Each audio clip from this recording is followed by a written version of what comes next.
एक परिंदा था, बुढ़ा हो गया था, उससे उड़ा ही नहीं जाता था। तो एक दिन एक बुल के सामने बैठा हुआ रो रहा था। बुल ने पूछा, रोते क्यों हो? परिंदे ने जवाब दिया, बस यार क्या बताऊं, बूढ़ा हो गया हूं, अब उड़ा भी नहीं जाता। एक जमाना हुआ आसमान पर परवास किए हुए। तो बुल बोला, अगर चाहो तो मैं एक सॉल्यूशन, एक टोटका बता सकता हूँ। अब तक जिसको भी बताया है वो टोटका बड़ा कामयाब रहा है। परिंदा एक्साइटेड हो गया और बोला, भाई फौरन बताओ। बुल ने कहा, टोटका है थोड़ा मुश्किल बट कारामद है। परिंदे ने कहा, मैं कुछ भी कर लूँगा वापस जवान होने के लिए, हवा में उड़ने के लिए किसी भी हद तक जाने के लिए तैयार हूँ मैं। बुल ने कहा, तो फिर सुनो, तुम्हें 30 दिन तक मेरा डंग खाना होगा। उसमें इतनी ताकत होती है कि इंसान भी उसको जलाकर उसी पर खाना पकाता है। परिंदे ने बोला, छी, जवान होने के लिए तुम्हारा डंग खाना पड़ेगा।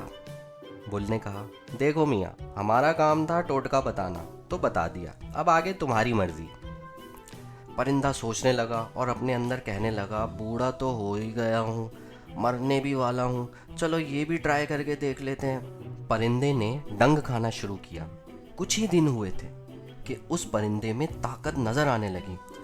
थोड़ा सा उड़कर बुल की पीठ पर आकर बैठने लगा और फिर डंग खाते खाते इतनी ताकत आ गई कि आखिरकार वो परिंदा हवा में उड़ने लगा और फिर उड़ते उड़ते एक दरख्त पर जा बैठा। इतना खुश था कि खुशी से अपनी आवाज में गाने लगा। वहीं नीचे एक शिकारी ताक में बैठा हुआ था। उसने उस परिंदे के चहचहाने की आवाज सुनी, निशाना लगाया और झट से वो परिंदा नीचे आकर गिर गया और वो शिकारी परिंदा पकाकर खा गया। मॉरल ऑफ द स्टोरी, यानी इस कहानी से हमें सीखने को क्या मिला? Bullshit can take you on top but can't keep you there. Bullshit के जरिए आप ऊंचाइयों पर पहुंच तो सकते हैं मगर वहां पर ठहर नहीं सकते ज्यादा वक्त तक। इस कहानी का एक रुख और भी है, वो ये है कि if you eat bullshit at least keep your mouth shut. अगर आप बुलशिट एब्जॉर्ब करते हैं ना, तो अपना मुंह बंद रखें, वरना आपके मुंह से भी वही बुलशिट निकलेगी जो आपको ले डूबेगी।